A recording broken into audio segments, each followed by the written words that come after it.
Mas, né, eu fiz essa caminhada de perguntar, e a gente descobre que muito daquilo que a gente pensa sobre o Natal está ligado com experiências da nossa família, né?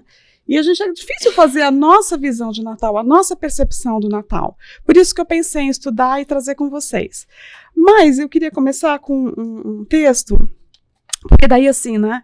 Eu vou trazer o Mr. Grinch com essa frase aqui, quem já assistiu ou já leu o livro do Dr. Seuss, como é que Grinch roubou o Natal. Eu estou de verde, depois que eu percebi que eu estava de verde do Mr. Grinch, apesar que algumas almas assim mais perspicazes me falaram que eu estava de palmeirense.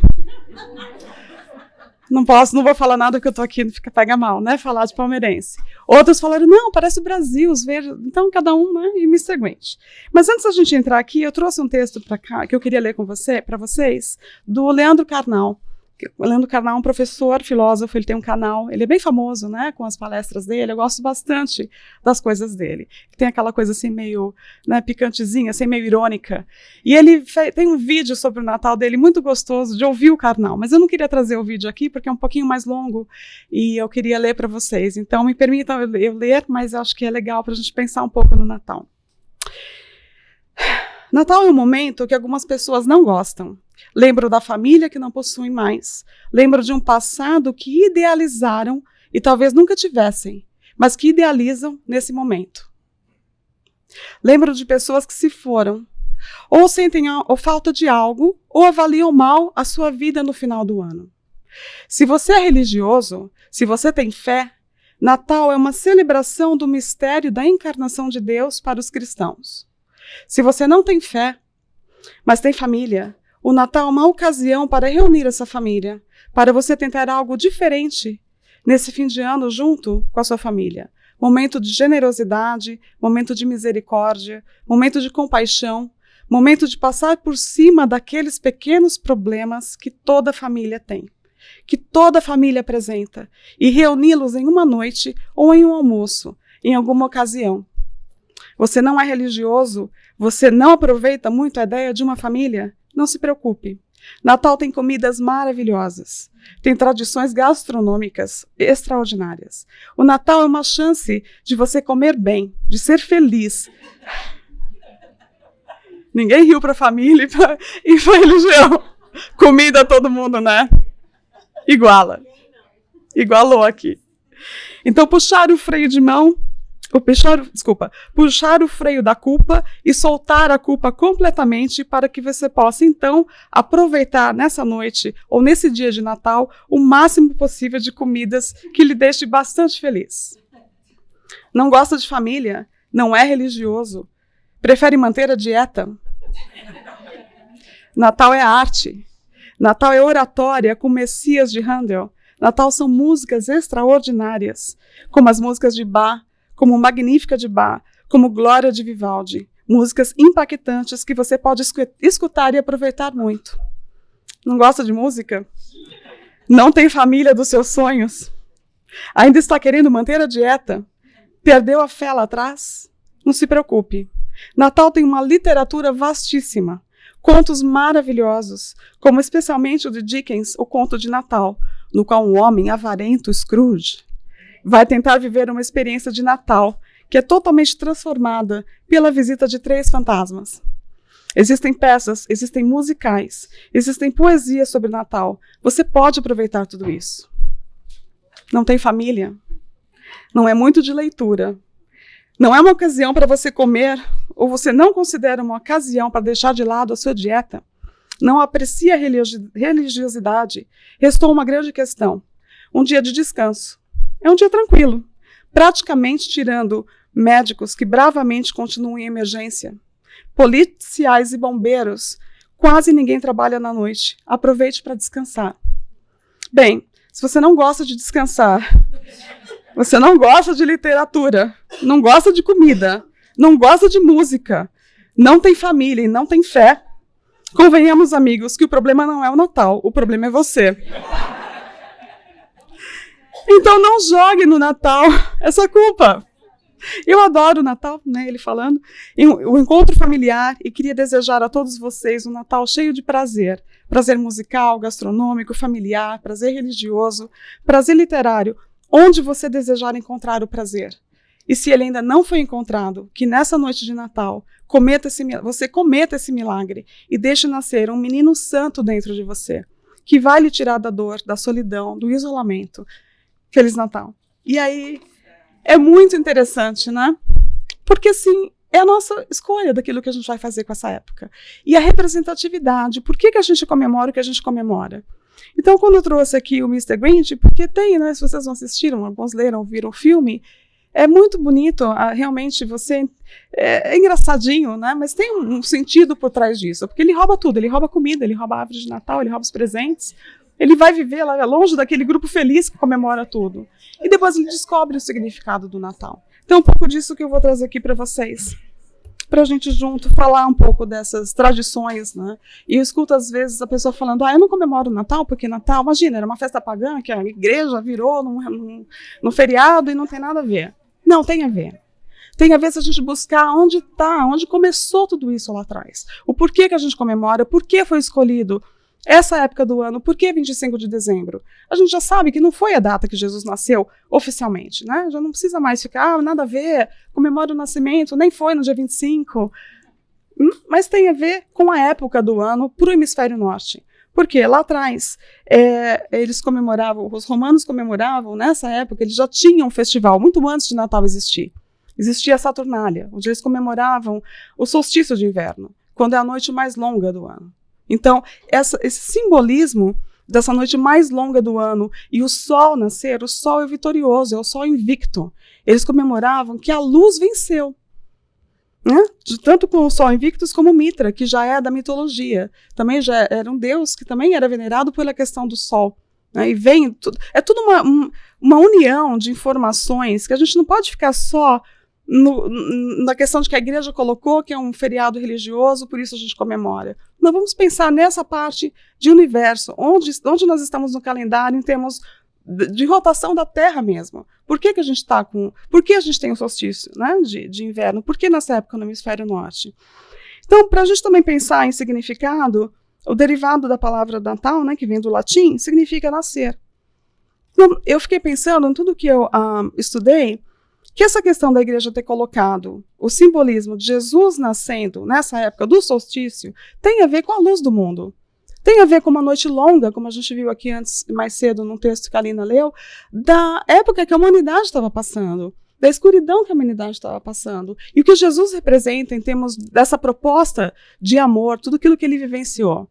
Então, colocar que quem comemorava, né, os romanos comemoravam essa parte do solstício, com a questão de Jesus ter vindo trazer a luz, faz sentido se você é mais religioso. Se você não é religioso, também é um motivo para comemorar o que representa em termos de plantio, em termos de cultivo. Você precisa que aquele inverno termine para você poder... Você vai esperar que a primavera venha. É um ciclo. Então, é muito bacana a gente olhar isso, como isso foi trazendo, né, lá de trás, para a gente ter essa data transformada num Natal com uma questão do nascimento de Jesus. Que independentemente de Cristo, né, o que a gente entende como Cristo, né, no Espiritismo a gente estuda e entende que Jesus é, né, o modelo e guia da humanidade, a gente tem essa reverência a ele, mas tem também o homem Jesus, tem também o Messias, que deixou pela terra um traço de amor, de solidariedade. Então comemorar isso também não tem nada demais. A gente não comemora tantos natais de tanta gente que nem comemora o nascimento daquela pessoa pela representatividade daquela pessoa, mas não necessariamente que aquela pessoa fez uma mudança no mundo. Então, por que não Jesus, que foi um personagem realmente que deixou e mudou a história, e fez um marco de antes e depois dele? Isso é muito legal. Então, eu fui ver algumas questões de simbolismo. Ai, obrigada, Lene, é para mim. Obrigada, precisando de uma aguinha. Eu assisti uma palestra de uma professora de filosofia, alguns de vocês já conhecem, chamada Lúcia Helena Galvão. E ela tem uma palestra bem interessante sobre os símbolos de Natal. É 1 hora e pouco de palestra, né? Ela vai entre muito mais detalhes, mais históricos. Eu fiz aqui, obrigada, Lene. Eu fiz aqui um resumo para a gente poder passar pelos símbolos. Mas é claro que eu não vou ficar falando exatamente a parte toda histórica, mas para a gente pensar um pouco o porquê que a gente faz o que a gente faz nessa época do Natal, né? Por que eu tenho que montar a árvore de Natal? Por que eu monto a árvore? Por que eu monto um presépio? Por que eu dou presentes? Essas coisas que a gente vai fazendo automaticamente não dá um sentido naquilo. Faz, porque todo mundo faz. De novo, vai chegar Natal, vou ter que comprar, cozinhar, árvore. Não tenho nem tempo para fazer tudo isso. A gente sai do Halloween já para o Natal, né? Numa velocidade, você vê decoração assim, você fala, meu Deus, outubro já está vendendo coisas de Natal, porque não dá tempo. Eu ainda não sei eu conheço uma pessoa que ela decora para Halloween, para Thanksgiving, para Natal, e acho assim, fantástico, porque é bonito de ver, mas de verdade, por que a gente faz o que a gente faz? Então, essa busca da gente, tá? Eu vou começar aqui com a árvore de Natal. Para os nórdicos, ela significava fertilidade. Então, eles viam a árvore, inclusive o próprio pinheiro, eles identificavam que seria a árvore da vida.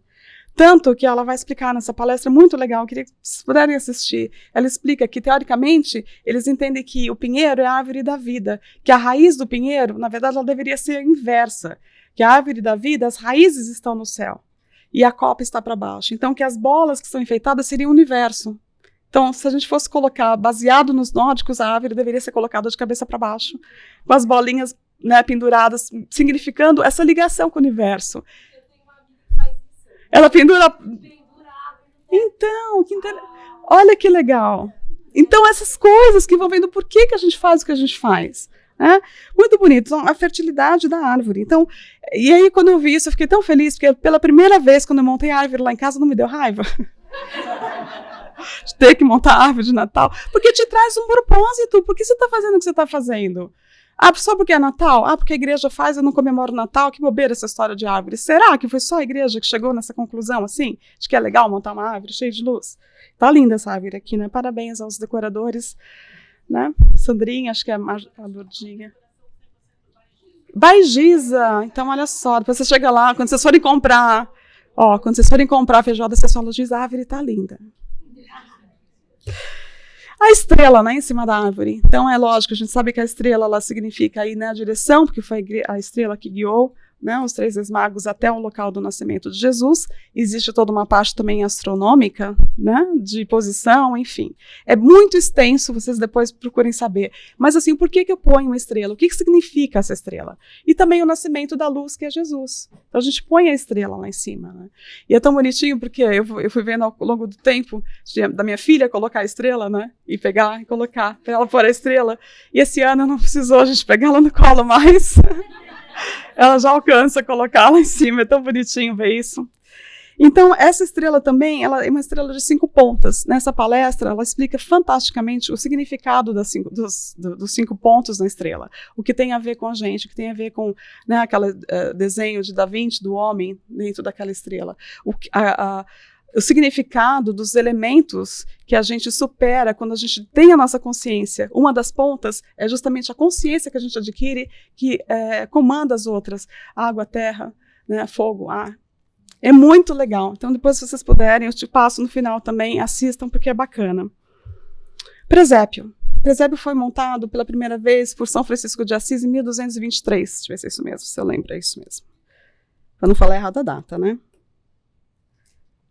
1223. Ele montou a primeira vez para ajudar a explicar a historinha sobre o nascimento de Jesus. Só que o simbolismo do presépio, eu coloquei aqui a união do divino com o terreno, porque os elementos que tem nesse presépio está ligado ao divino.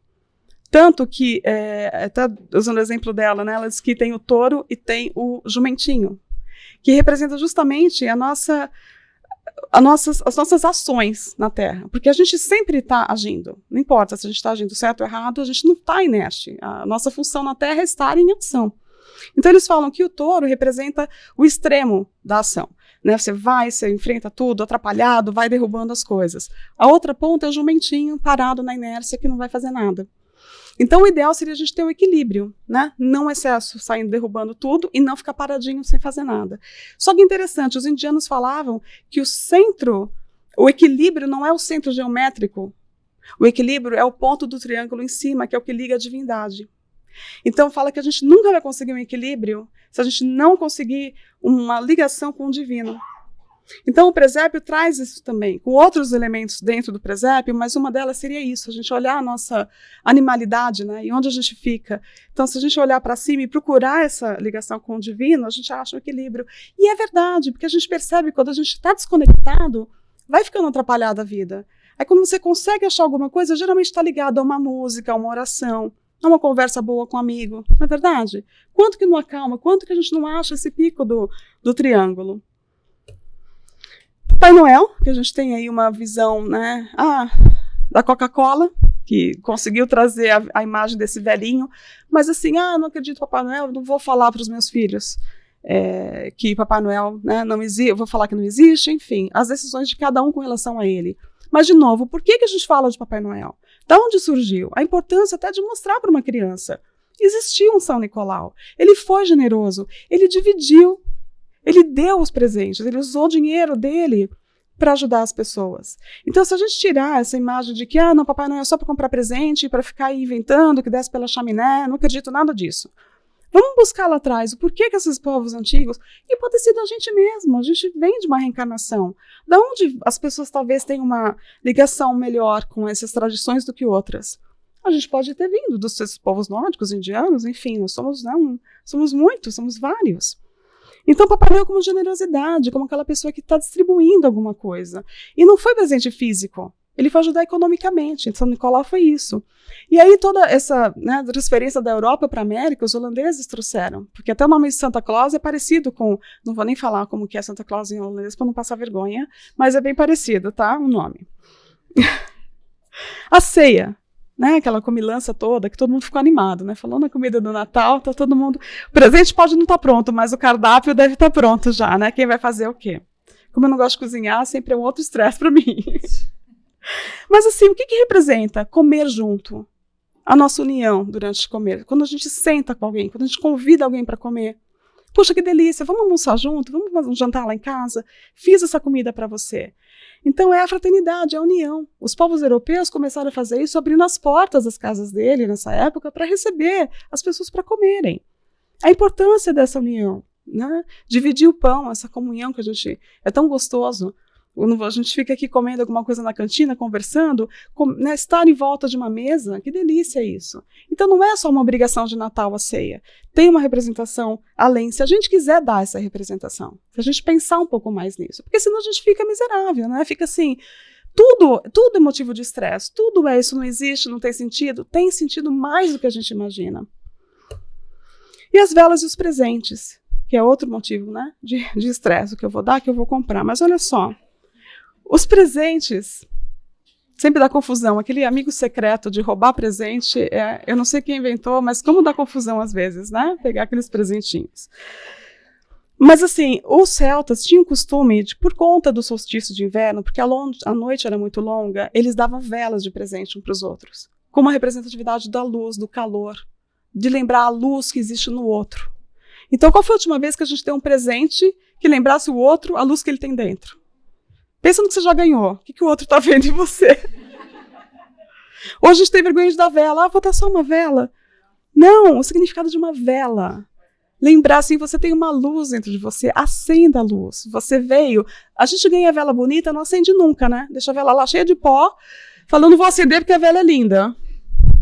Não cumpriu a função dela de vela, ela veio para ser queimada, a representatividade de uma vela, de dar uma vela. Então, se você ganhar a vela de Natal esse ano, agradece a pessoa. Porque ela está dando com um propósito talvez mais significativo do que qualquer outro presente que você possa estar dando, menos o telefone e celular.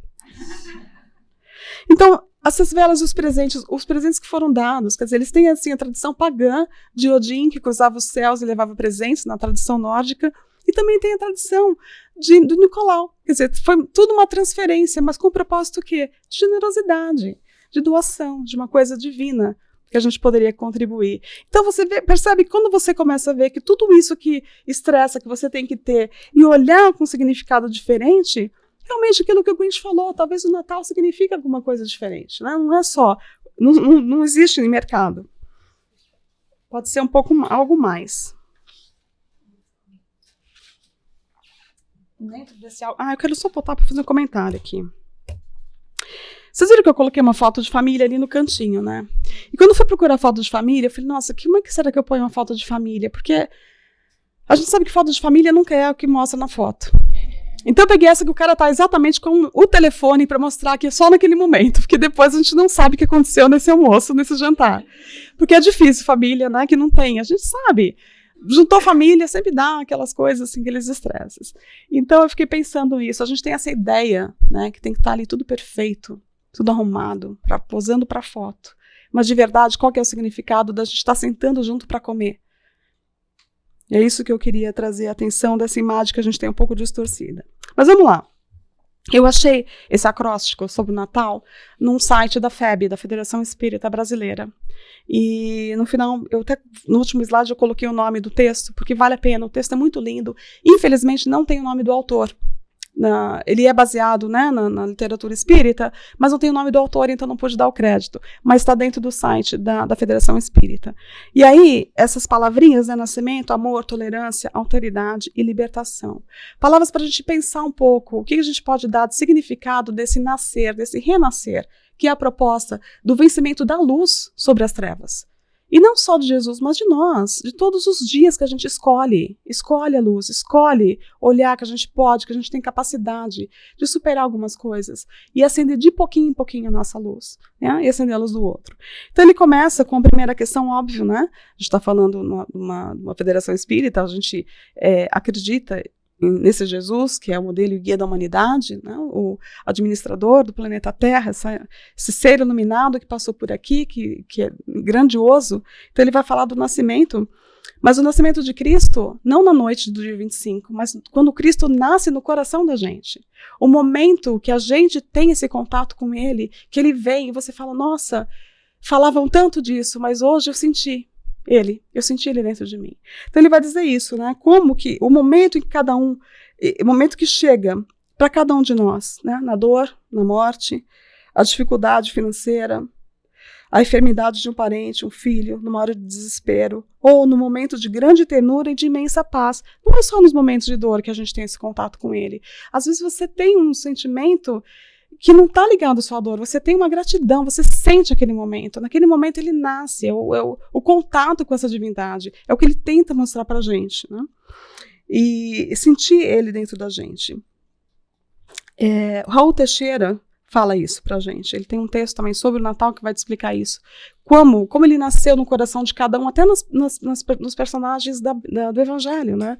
No momento que ele nasce para Saulo virando Paulo, no momento que ele nasce para Madalena, e pra gente, onde que momento da vida da gente ele nasce, ou ele ainda vai nascer, não só especificamente nessa data. Então pensar nesse nascimento maior.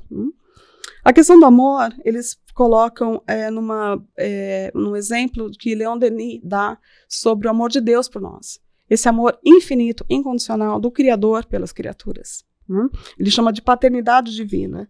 Então, ele fala o seguinte, que dentro desse amor nós nunca estamos sozinhos. A gente nunca está abandonado. Essa nossa conexão, porque não é ele que desconecta, a gente que desconecta. Se a gente conseguir sentir esse momento e se conectar com essa divindade, lembra o triângulo? A gente vai sentir essa presença amorosa, né, de Deus. O amor é a palavra de ordem e de sensibilidade no automatismo do cumprimento da lei maior que rege as relações harmoniosas entre todos e tudo na natureza. O amor é a palavra de ordem e de sensibilidade no automatismo do cumprimento da lei maior. Automatismo do cumprimento da lei maior. O automatismo é o amor. Isso é automático da lei maior, o Deus, tudo que envolve a gente é a lei maior de Deus. Por isso, o mandamento maior expressa-se no verbo amar e no substantivo amor. Amar a Deus sobre todas as coisas e amar o próximo, como a nós mesmos. Se houver dúvida, Jesus esclarece. Um novo mandamento vos dou. O de que ameis uns aos outros, como eu vos amei. Jesus é nosso guia e modelo, mestre e senhor, e seu evangelho nosso GPS. O quanto que a gente tem que estar buscando nisso para a gente continuar. Então, nascimento, amor e tolerância, palavrinha, né, que pega, porque a gente sabe que a gente tem que tolerar, mas como é difícil tomar essa decisão de tolerância. Como é difícil a gente escolher, né? E aí eles falam que a tolerância, eu achei linda essa definição, é o convite à compreensão do comportamento alheio, sem preconceitos nem julgamentos. É o requisito da paz e da fraternidade. Integra o conceito de caridade, conforme entendia Jesus, por meio do vocábulo da indulgência. Então, a compreensão do comportamento alheio. O quanto que é importante nessa época do ano a gente entender que o comportamento alheio, muitas vezes, não é aquilo que a gente gostaria que fosse. As pessoas fazem o que elas fazem porque elas são o que elas são. As pessoas dão o que elas podem dar. A gente não tem controle sobre isso e não vamos ter. E essa é uma das lições mais difíceis. Mas tolerar é importante. Porque o tolerar a gente deve fazer. Porque a gente também faz coisa que irrita os outros. E a gente também quer que os outros tenham tolerância com a gente. Então não é só porque eu tenho que tolerar o outro, ou porque eu tenho que entender que o outro. Por que que eu tenho? Uma vez uma amiga minha falou, eu falei que todo mundo fala que é louco, né? Então eu vou falar que eu sou louca também. Aí o nosso amigo que estava junto falou assim, não, mas você não é todo mundo. E aquela história, né? Porque o meu sogro brincava assim, ele falava, se você chegar na casa de uma pessoa, subir no sofá e rasgar todo o sofá, morder o sofá, vão achar que você é louco. Mas se você for visitar essa pessoa com seu cachorro, e o cachorro subir no sofá, arranhar e morder, você está mais desculpado, porque ninguém vai esperar de um cachorro uma atitude que não seja de cachorro. Então a gente olhar para as pessoas que de verdade, eu ouvi alguém falando, não dá o que não tem, a gente não dá aquilo que a gente não sabe que a gente tem ainda, porque temos. Então a tolerância é que está junto, né? Nesse nascimento, nessa percepção de que nós temos essa luz, nós temos esse contato com a divindade, nesse amor universal que nos envolve, essa tolerância ao comportamento alheio e a alteridade, que eu não conhecia essa palavra, não sei se é palavra de moda, nunca tinha ouvido falar nessa palavra, e eu achei muito legal, que é bem parecida com a tolerância, mas a definição de alteridade é o reconhecimento da individualidade do outro. Reconhecimento da individualidade do outro e como a gente precisa disso nas festas de Natal que a gente frequenta. Seja no escritório, seja no trabalho, seja em casa, seja na casa espírita, seja na rua, onde for. Reconhecer a individualidade do outro de um grupo. Consiste na consideração pelo próximo, por seus interesses e vontades, respeitando suas ideias e liberdade de ação e de pensamento, sem coerção de qualquer natureza. Uau! Uma palavra, né? Bacana. Alteridade. E a libertação. A libertação é aqui, eles colocam nesse acróstico uma coisa que eu achei muito interessante, porque ele vai falar de libertação dessas amarras do passado, das nossas culpas, né? Daquilo que a gente ainda tem que ressignificar. Que a gente sabe disso, a gente sabe que a gente não tem como ficar preso naquele passado, a não ser para ressignificar e fazer de novo. Mas não só isso com relação a essa parte do passado, mas a libertação como concessão, palavras deles, concessão ao espírito em estado de plenitude, no usufruto de suas conquistas individuais pelo esforço e aplicação, renúncia a si mesma, e devotamento, que é a doação ao próximo. Então aqui na libertação, não só no sentido da gente fazer essa caminhada de ressignificar o nosso passado, né, tirar o chicotinho e não ficar, em vez de ficar se batendo, tomar uma atitude, fazer alguma coisa para mudar, né? A gente fica com a esperança que vai acabar o ano, acabou o ano, graças a Deus acabou o ano. Sim, mas o que você fez esse ano para o ano que vem ser diferente? Porque se a gente não começou nada, tem que começar e é hoje, não dá para ficar olhando para trás. Mas a visão da libertação como concessão ao espírito em estado de plenitude, sabe o que é isso? Sabe que você tem uma plenitude de você poder fazer o que você quer, ciente do que você está fazendo, ciente do que você está plantando, do que você vai colher? É fantástico pensar em libertação nesse sentido, a liberdade que o espírito pleno tem, a liberdade que Jesus teve de andar aqui na Terra e passar por o que ele passou, sem ele viver aquilo, né, e se perder na caminhada dele. A plenitude, a liberdade que Jesus teve de andar nesse planeta e a liberdade que cada um de nós temos na nossa condição.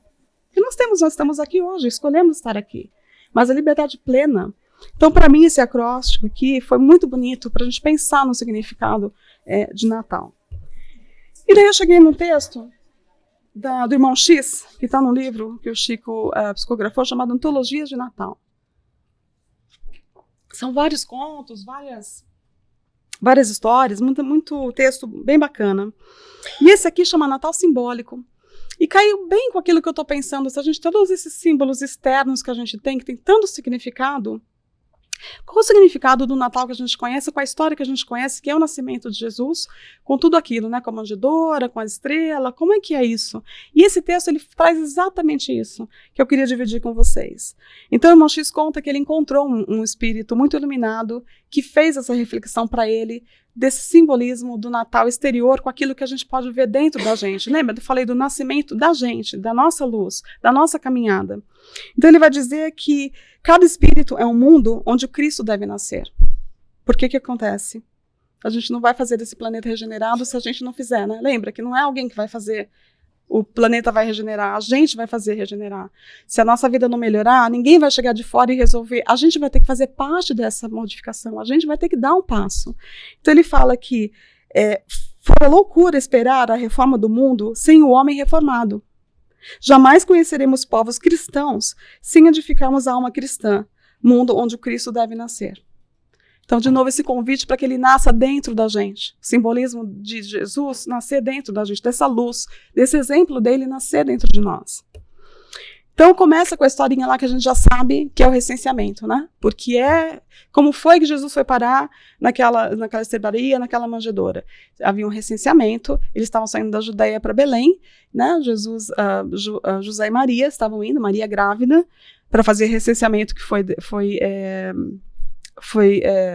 instalado, né, foi pedido, era mandatório esse recenseamento. E o que acontece? Lá no meio do caminho, eles, né, chegam lá e ele vai vai ter o nascimento do menino Jesus. Mas então, nesse texto, esse Espírito convida para que a gente pense, então, nesse simbolismo do recenseamento na gente. O momento que a gente faz essa nossa reflexão, e final do ano a gente faz muito. O que eu fiz esse ano da minha vida? Como é que vai ser o ano que vem? Não estou muito animada para esse Natal. Puxa vida, Natal do ano passado. A gente vai fazendo um recenseamento de coisas que, se a gente não tomar cuidado, a gente fica muito lá atrás, né? Mas é um recenseamento mais assim, realmente, de onde eu venho, para onde eu vou, o que eu estou fazendo com a minha vida, qual a minha caminhada, quais são as minhas escolhas?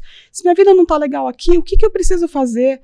Quando é que eu vou deixar essa luz entrar dentro de mim para fazer um novo caminho?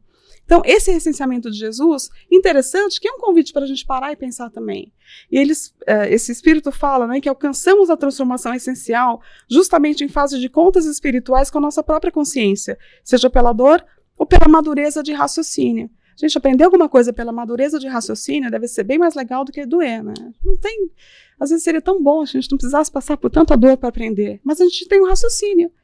Então, se a gente fizer um recenseamento da nossa vida, da nossa forma de viver, dos nossos valores, das nossas sementes, daquilo que a gente está plantando, é um convite que Jesus chegou no momento, talvez para falar, chegou a hora da gente fazer, para tudo, faz um censo aí, faz um balanço.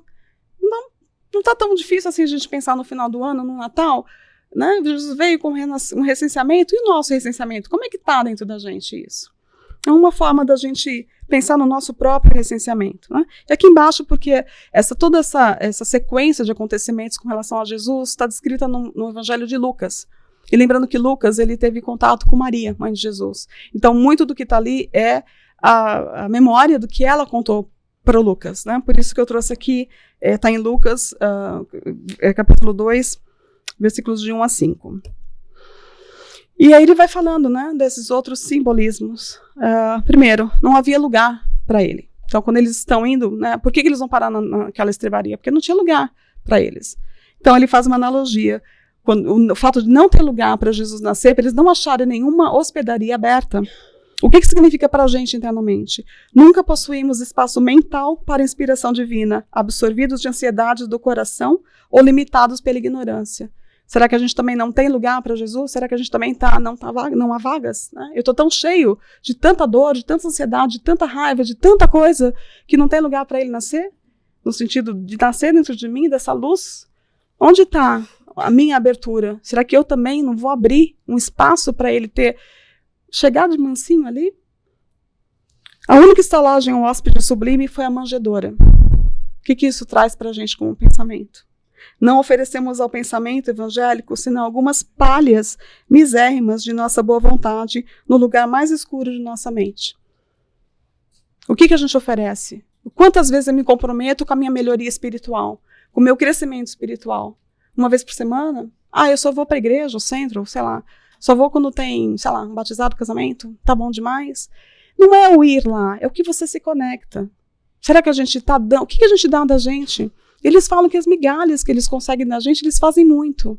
Então, talvez ele foi, para lembrar uma ideia diferente de pensar o porquê esse simbolismo do recenseamento, de não ter lugar, dele nascer lá na manjedoura, aquelas palhas, a simplicidade daquele momento.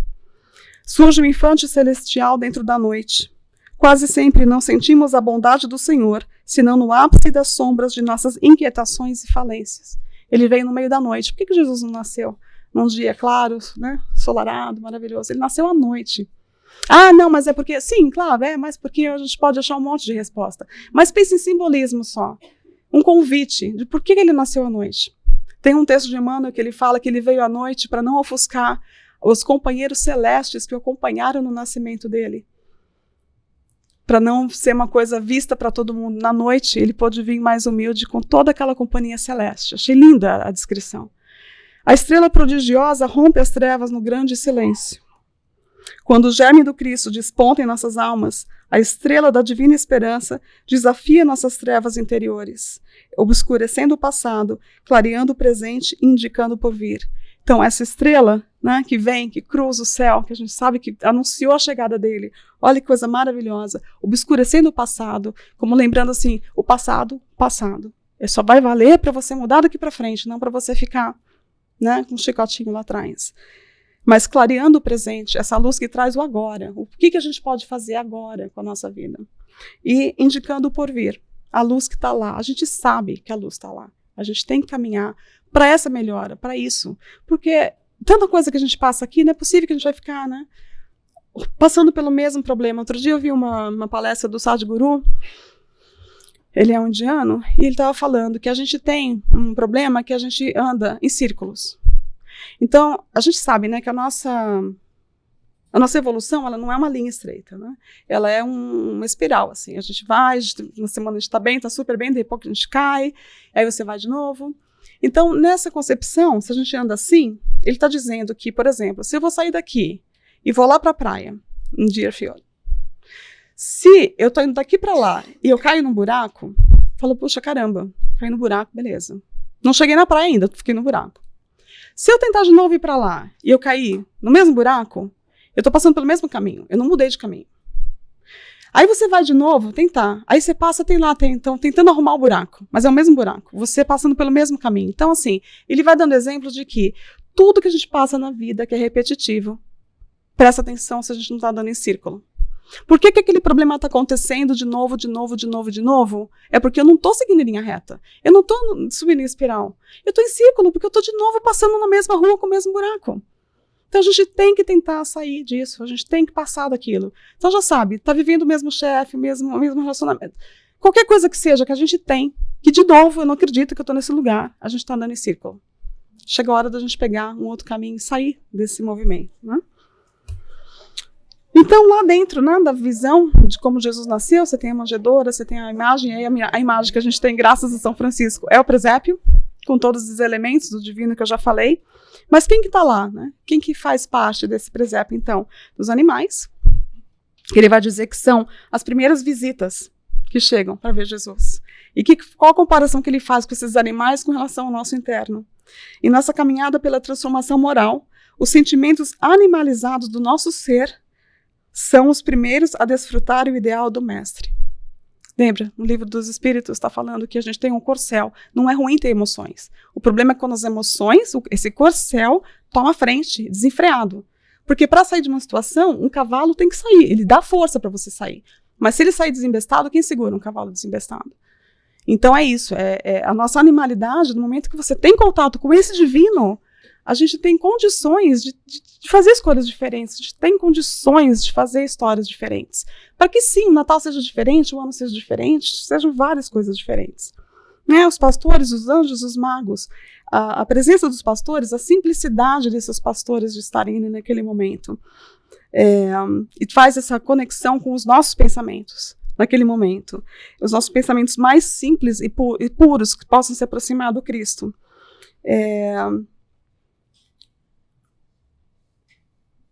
E esses pastores também, né, junto com os magos, divulgam essa notícia maravilhosa de Jesus, do nascimento de Jesus, e para a gente, os nossos pensamentos também sentem esse impulso de Jesus e se organiza para a nossa nova vida. Cada vez que a gente tem um material de estudo, a gente quer fazer essa transformação, os nossos pensamentos criam novas conexões, e a gente faz escolhas melhores, comprovadíssimo pela ciência que quando os neurônios fazem sinapses diferentes, né, questão de hábito, se a gente mudar, muda a forma de pensar, faz com que a gente pense melhor.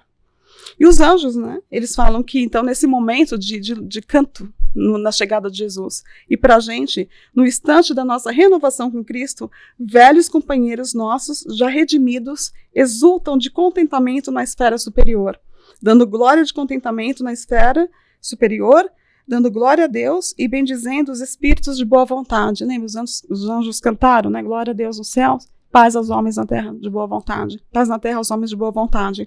Então, para a gente é assim, quando a gente está nesse nosso processo, quem são esses amigos que cantam, exultam pela nossa vitória, estão torcendo pela gente? A gente estudou o livro André Luiz, a mãe.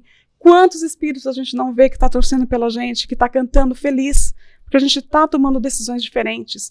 Não somos os mesmos, estamos na melhor reencarnação, já não somos mais aqueles, estamos melhores. E quantos rejubilam-se conosco? Porque a gente fez uma escolha diferente. Dessa vez vai. A gente confia, agora vai. Estela, agora vai. E vai, né? E celebra, a gente celebra com os amigos aqui. Quando fala, deu certo, que legal. Então, essa lembrança desse momento. Continuando, a questão um pouco mais para frente, não especificamente do Natal, mas pela vida de Jesus, quando ele vai ao templo, aos 12 anos de idade, para falar com os mestres, os rabis, e na sinagoga, e surpreendendo esses doutores da lei. Interessante que Jesus foi conversar com eles como menino, e podia ter tido essa conversa mais adulto, mas a simplicidade dele, de como menino não ofuscar esses doutores da lei. Imagina, Jesus chegando lá. E o que isso significa para a gente? Né? Como ele traz isso para a gente, nessa questão, como ele trouxe esses paradigmas, essas mudanças de paradigmas. Quem era esse menino? O que ele trouxe para a gente? E aí Joana faz uma descrição bem bonita sobre esse momento, sobre Jesus, nesse momento, com essa vinda dele. Ele revolucionou os paradigmas existentes na sociedade, implantando novos códigos de justiça, de ética, de moral, de valores para a vida, centrados no dever e na solidariedade, na alegria de viver e na justiça com a igualdade para todos. Imagina o choque que foi para todos eles ouvirem uma proposta nova com relação a amar ao próximo, perdoar seus inimigos. Como isso foi realmente impactante para alguns, né? Alguns mudaram imediatamente, outros até o fim, né? Bateram de frente com essa ideia dele. A partir da sinfonia do Sermão da Montanha, apresentou as cicatrizes de todos os tempos em uma nova maneira de compreender o Pai, de comportar-se em relação ao seu próximo. O quanto que ele mudou isso, o quanto que a gente tem que pensar nessa caminhada dele. O que a gente faz conosco, o que a gente faz com o próximo, o que a gente faz com essa ressignificação de tanta coisa que a gente está vendo aqui. E aí ele fala que conserva-se Jesus na casa simples de Nazaré. Nunca poderemos fornecer testemunho à humanidade antes de fazê-lo juntos aos nossos, elevando o espírito do grupo a que Deus nos conduziu. É onde a gente está, que a gente vai fazer a diferença. É com essa família, sim, é com esse grupo de amigos, é com esse... Quem está o próximo mais próximo, é aqui que a gente vai fazer, né? Jesus veio dizer isso, assim, ele começou lá, ficou com a família, profissão do pai, né? Tudo que ele viveu ali em Nazaré, a simplicidade dele naquele momento. Então, é o convite para a gente disso aqui, trabalhar, naquele trabalho, pequeno embaixador numa carpintaria, e em toda a realização superior, não poderemos desdenhar o esforço próprio, o convite de que depende da gente. Não existe nada lá fora que vai vir com uma varinha mágica e vai mudar o que só a gente pode mudar. O que vem são forças para a gente conseguir mudar, são instruções, são inspirações, são coragem, são envios de energia dessas pessoas que nos amam, que acreditam em nós para que a gente faça a nossa caminhada. A importância disso. E Emmanuel vai falar no livro Caminho, Verdade e Vida, uma definição bem bonita sobre Jesus, com relação à oficina e templo. O Cristo não estabelece linhas divisórias entre templo e oficina. Toda a terra é seu altar de oração e seu campo de trabalho ao mesmo tempo. Jesus tinha no planeta oficina e templo. Por que às vezes a gente tem atitudes diferentes dentro do centro, dentro de uma casa religiosa e no nosso trabalho? Por que às vezes aqui é tão mais fácil falar um oi, bom dia, abraçar, e quando a gente chega no nosso trabalho, a gente não consegue ter a mesma reação, né? A Terra é oficina e templo ao mesmo tempo. A gente tem que ter isso na cabeça. Nos movimentarmos, que é isso? O planeta é isso, oficina e templo. A gente não precisa diferenciar onde eu estou. Tudo ao mesmo tempo. Jesus fez isso no planeta. Ele não foi adorar e tinha uma atitude aqui. Não, a atitude dele era igual por onde ele andava. Uma lembrança disso também. Já está quase terminando. Eu queria trazer aqui as palavras de Joana com relação ao Natal de Jesus. É um texto psicografado pelo Divaldo. E é bem interessante para a gente pensar no que significou essa vinda de Jesus, né? A sua chegada à Terra, precedida pelos cânticos sinfônicos dos seres angélicos e dos mensageiros da paz, criou uma psicosfera até então desconhecida, iniciando-se um período especial para a sociedade. É óbvio que a gente sabe que Jesus teve precursores. Teve Buda, né? Teve Sócrates, teve toda uma linha de pensamento de outros que vieram antes dele, com pensamentos também. Mas quando Jesus chegou, eles nos dizem que a psicosfera mudou. O que Jesus veio nos trazer, com o exemplo dele, é muito profundo. Não desmerece nada nem ninguém que veio antes. Como na nossa vida também, os que vêm antes da gente. É uma continuidade, né? Mas que Jesus, quando ele veio, tudo isso, por isso que nessa época do ano a gente sente uma diferença. Porque por mais que a gente esteja atrapalhado, que a gente não goste, um carinho, não, Feliz Natal, olha, um Feliz Ano Novo, olha, tudo bem, tá tudo bem, olha, um abraço para sua família. Quer queira ou não queira, a gente vai repetindo isso. E eles utilizam essa energia do planeta para ajudar a gente a continuar no nosso caminho. Para ver se a gente sai daquele caminho, lembra, do círculo? Passando pelo mesmo lugar, mesma rua, mesmo buraco. A gente dá um tropicão, vai para frente, né? Uma ajuda, assim, um empurrãozinho. Então, olha que lindo que ela fala. Antes dele, tudo eram sombras de ignorância, de astúcia e de perversidade. É verdade que depois dele ainda permaneceram idênticas paisagens morais do mundo, não é verdade? Guardadas as devidas proporções, a gente ainda vivencia coisas no planeta que a gente gostaria que não tivesse mais, né? Que a gente não tivesse mais, ou pelo menos que a gente já fosse parte de um outro mundo que ainda a gente está construindo. A diferença, porém, isso é fantástico, consiste no conhecimento que ele propiciou para que todos aqueles que desejem vida tenham em abundância, o exemplo dele. Alargou as fronteiras da vida para além da morte e fez-se ponte para vencer o aparente abismo existente, facultando a conquista da plenitude. Ele vem mostrar que a vida, né, continua, que nós somos seres imortais e que a morte não existe. O Natal de Jesus é, desse modo, o momento culminante dos esponsais do ser humano com consciência cósmica. Lembram o triângulo dos indianos? Né? O touro, o jumentinho e o meio do triângulo, que é a ligação com a divindade. A partir dessa ocasião sublime, a criatura humana passou a dispor dos equipamentos e recursos específicos para a aquisição da felicidade, em qualquer situação que se encontre. Gente, quanta coisa ele trouxe, quanta ferramenta a gente já tem. Quanto tempo, só nesse ano, quantas vezes a gente veio aqui estudar juntos? Quanto que a gente já ouviu? Quanta coisa linda que a gente tem nos evangelhos para ajudar a gente a continuar na caminhada. É incrível. Isso que ele veio fazer. Então comemora, pois, o Natal de forma diferente, recordando-te da singela manjedoura que se transformou com ele em um palácio sideral. Que é uma comparação, assim, muito bonita da gente pensar, né? A grandiosidade desse palácio sideral, o que significa a nossa caminhada enquanto seres, né, imortais, espíritos imortais. E aí, eu trouxe para terminar essa frase que está dentro daquele site que eu te falei, da FEB, cujo título é A Presença de Jesus em Nossa Vida. Então, aí o significado do Natal, né, que talvez o Mr. Grant estava procurando. A presença de Jesus em nossas vidas, materializada em gestos simples de caridade, ofertados aos irmãos de caminhada evolutiva em todos os dias de existência, no abençoado planeta, que nos serve de morada, escola, hospital e oficina de trabalho. É aqui que a gente vive, é esse significado que a gente tem que fazer. E não só no Natal, né? Isso é todo dia, é um nascer todo dia. Não precisa esperar isso acontecer, mas que seja uma época que esse solstício de inverno, que essa noite longa, Nos lembre que o sol é invicto, é o dia do sol parado, o sol, a luz vence. Tem um... ele é um antropólogo. Ele fez um estudo de uma tribo indígena, que quando chegava o solstício, eles saíam batendo panela, cantando, fazendo um barulhão, para poder trazer, né, comemorar esse solstício de inverno, a noite mais longa. E aí ele foi estudar essa tribo e falou assim, escuta, mas vocês acham que vocês fazendo esse barulho todo, o sol vai nascer mais rápido? O sol não vai nascer porque vocês não fazem barulho? Como assim vocês precisam fazer esse estardalhaço todo? O sol vai nascer no dia seguinte. Aí o cacique da tribo falou assim, mas você é muito ingênuo, né? Vocês são tão inteligentes, esses homens civilizados, mas são tão ingênuos para as outras coisas. Você acha que a gente está cantando para esse sol? Você acha que é esse sol que a gente quer despertar?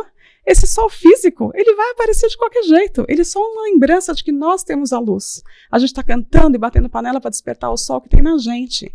É esse sol que a gente quer despertar.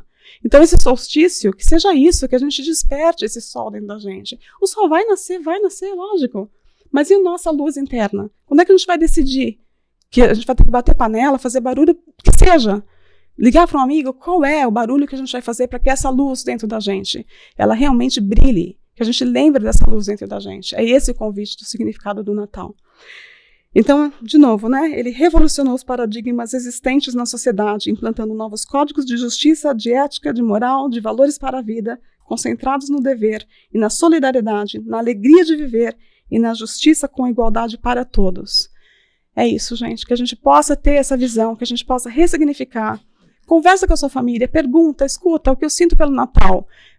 Como vocês veem o Natal? Né? Se vocês tiverem essa oportunidade, vão tentar trazer um significado, façam com uma coisa mais profunda em termos de humanidade, o que os povos antigos tinham de sabedoria que a gente vai se perdendo ao longo do caminho. Que vocês tenham um Natal cheio de significado, que seja realmente um encontro que seja com 1, 2, com 3, com 10, com família, com amigos, mas que seja de significado, que vocês queiram estar ali, porque vocês estão comemorando, antes de tudo, o solstício, uma noite longa, e que o sol vai vencer sempre. Essa luz de Jesus vai estar sempre brilhando, que ele possa iluminar a gente, que ele possa, com os seus amigos de luz, os seus enviados, nos ajudar a isso, e que a gente possa ser esse instrumento enquanto a gente caminhar aqui na Terra. É esse meu desejo para todos nós. Muito obrigado.